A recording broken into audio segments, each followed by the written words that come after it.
If your child is a fast bowler with back pain, there's a good chance the problem isn't their back. Over the course of this video, I'm going to share with you why most people get this wrong, what might be causing the problem, and how to look out for it in the first place. Now, hi, I'm Breese, and welcome to Blackboard Friday, our weekly show where we share our systems and frameworks to help you become a better cricketer. So, the first and most important concept I'd like you to understand is this: back pain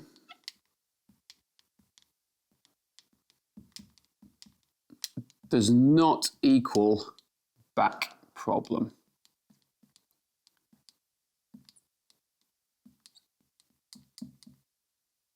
And that is really, really important.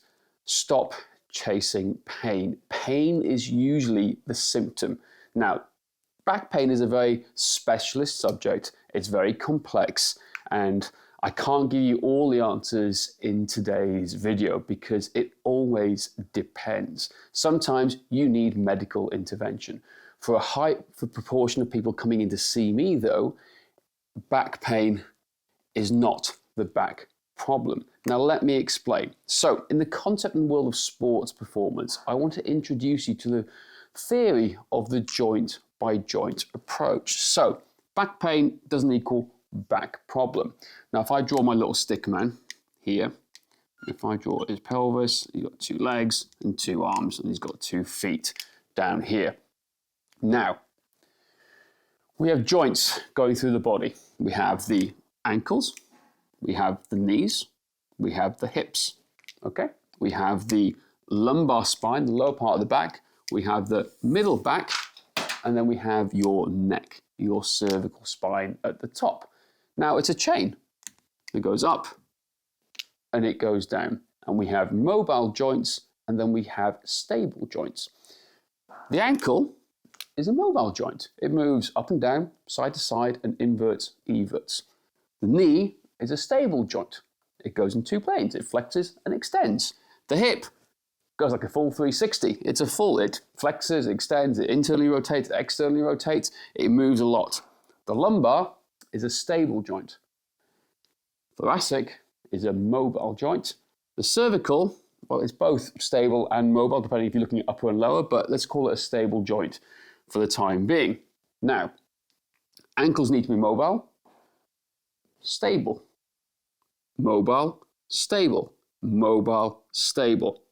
What happens is that if, say, the ankles stop becoming mobile, they turn into a stable joint, they need to get that movement from further up the chain. So the knee suddenly goes, I need some more movement because the ankle doesn't move. So it starts to move. It gets grumpy.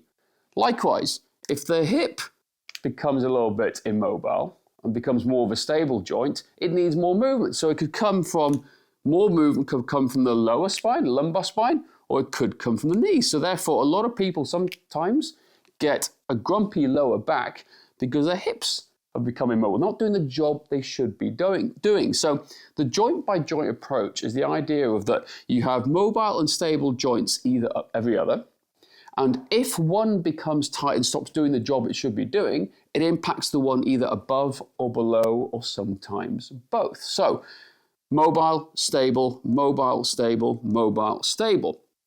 Why is that important in fast bowling and for people and for kids who have lower back pain? Most of the time, we have immobile joints.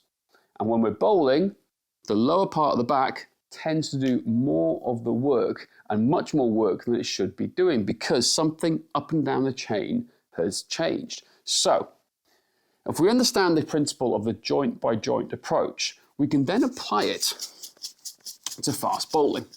So what is the sequence? What's the kinematic sequence of fast bowling, essentially? That's the sequence of actually bowling the ball. Well, if we think about it from the ground up to actually bowling the ball, we have feet, the foot lands, right?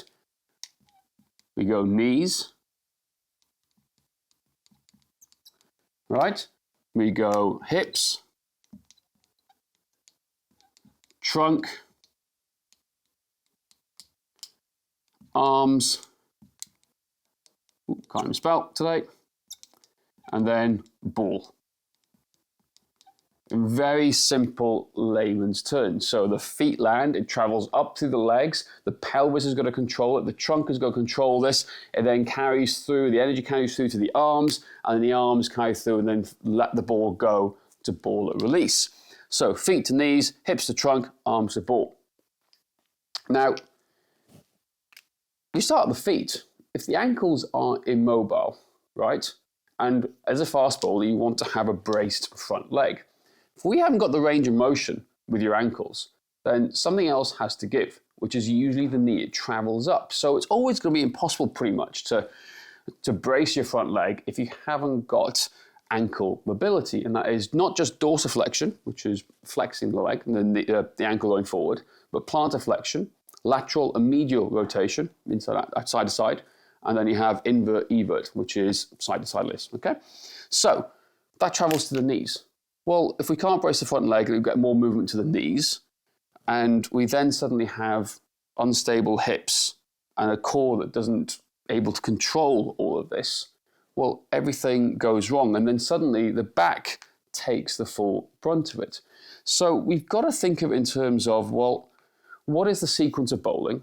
What is the sequence of the joint by joint approach? And what do we do about screening it and figuring out what the actual problem is? Now, it depends. It is such a complex subject. There's not one drill or exercise that's going to fix technical or back problems. It's a case-by-case approach. And I see it with so many people coming into me now with lumbar or potential lumbar stress fractures, or they're leading towards that issue. Right? Now, if you have got a lumbar stress fracture, you need medical intervention. You need to go and see a medical doctor, and you need to take an appropriate approach to that, which is usually involving rest, right? And then building back into it slowly. We don't want that. The vast majority of cases that come in, particularly kids in the pathway, haven't got a lumbar stress fracture. They've got a grumpy back because their body can't control or execute what it's asking of it. It usually isn't strong enough because they're still developing and growing, or because they're not mobile enough, right? Which is the vast majority of cases in young males or young kids, right? Women, it's more of a stability issue, but more in more male, kids, or young boys even, they literally have a strength issue and a mobility issue, which is causing it. So, what do we want to do about it? Now, the standard thing we always look at is a coach looks at them and they're laterally flexing and they think that's the problem. So they do more drills to try and help them improve it. Well, I want to imagine a line. The drills come underneath here, right? There's a whole world before this that needs to happen, and we need to screen before we can use the drills, because the drills might work, right? We could take a scattergun approach and just hope it works for the best, and in some cases it will work. And the drills are absolutely necessary.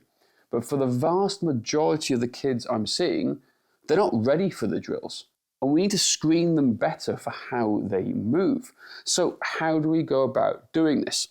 So drills are down here. Movement, for me, is the key. Movement quality is the key. How are they moving at each of those joints as we go through the body? So what do we do about it? Well, the first thing I want to look at is, oh, crikey, there's a big old cluster of chalk going across there, wasn't there? So the first thing I will look at is hips, right? They're hips. Now, specifically, I'm looking at, if I do a little line here, internal rotation, external rotation, okay? Flexion and extension. That's essentially how the hips should move. If you look at the data and the research, fast bowlers need an incredible amount of internal rotation at the front hip. And I argue at the back hip as well, as the hips move on in. Flexion is always a good thing to screen, but what they need at the back hip is extension. Now, extension is such an important concept in terms of sprinting. But if you're extending out the back leg, if you can't extend the hip and you can't internally rotate, you're not going to be able to deliver the ball. And the ball, the strength and all that range of motion is all going to come into the lower part of the back. Okay. Now, again, I'm trying to explain it in really simple layman's terms here. Okay. But if we don't have internal rotation and external rotation, we need it from somewhere. We need this movement from somewhere to allow you to deliver the ball. And it tends to end up in the lumbar spine. And that's why it gets so grumpy. So the hips are the first thing we need to screen to make sure they are moving correctly. Now, where do we go after that? We go to the ankles. Okay? We then look at the ankles. Do we have adequate, move the line here, dorsiflexion and plantarflexion? Can they actually move the ankles forward? I can't really do it with my wrist here now, but can they basically move the ankles forward like this, or can they extend the toes like this? Because we need dorsiflexion, right, at the point of the front leg coming down. And if we haven't got adequate dorsiflexion, right, be able to flex the ankle, we're not going to be able to brace the front leg because we haven't got the movement, and then it sends it further up the chain. So we look at dorsiflexion, plantarflexion, and we do also look for lateral and medial rotation and inversion and eversion, right? So the ankles are the key thing, and we screen them always in this order. So hips to ankles to pelvis. Right? Now, with the pelvis, a huge problem, right, that we're seeing is they are in what we call an excessive anterior pelvic tilt, right? So imagine your pelvis is like a bowl of water. We should be walking around most of the day, juggling this bowl of water. It goes up, it goes a bit down, but none of the water is really spilling out in a great amount. Life tends to get in the way with them, with most people that we're seeing, and they have an excessive anterior pelvic tilt. Now, if they have an excessive anterior pelvic tilt, right, it lengthens the abdominals, which makes them weak. It puts a lot more strain on the lower part of the lumbar spine, and it causes havoc in the body, which means we've got to get this control, this stability from the extremities of the body, sometimes in the neck, sometimes in the ankle, sometimes in the elbow, sometimes. But we don't have core control. You need a stable pelvis to absorb all the force, right? Because we need control and we need mobility when we're delivering and becoming a fast bowler. So if this pelvis is anteriorly tilted, right, or sometimes even posteriorly tilted and out of whack excessively, then we haven't got core control. We haven't got the strength, because power and expression, it's expressed by the core. Everything here is controlled from the core, right? Yes, power starts from the ground up and it transfers through, but if we can't transfer it through the pelvis and into the trunk, because that's the next section here, is the trunk, okay? We have all sorts of problems. Now, most young kids can't control their pelvis, right? They can't control going into anterior tilt, pelvis tilt, or anterior pelvic tilt, or posterior pelvic tilt, and they can't separate the upper half and the lower half of the body. That's the X factor, right? Hip-shoulder separation is something a lot of the elite talk about to be able to create that force. But if we don't learn how to use it and maintain it, if we're not in the right position in the first place, we're always going to cause problems, which leads most of the time to a grumpy lower back, because the body is not moving or working as it should do. We're asking of it to do something it physically can't do. So all the drills in the world will not help unless the hips are working well and moving as they should do. The ankles aren't moving as they should do. The pelvis isn't doing the stability work, the core control that we need it, ask of the trunk.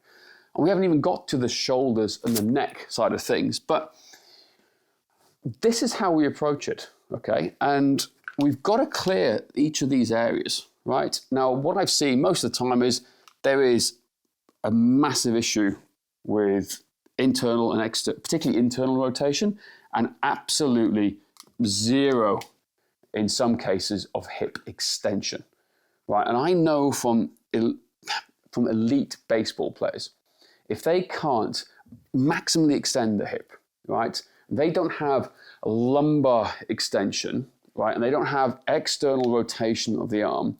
They can't throw a 100-mile-an-hour pitch. You need all three at once.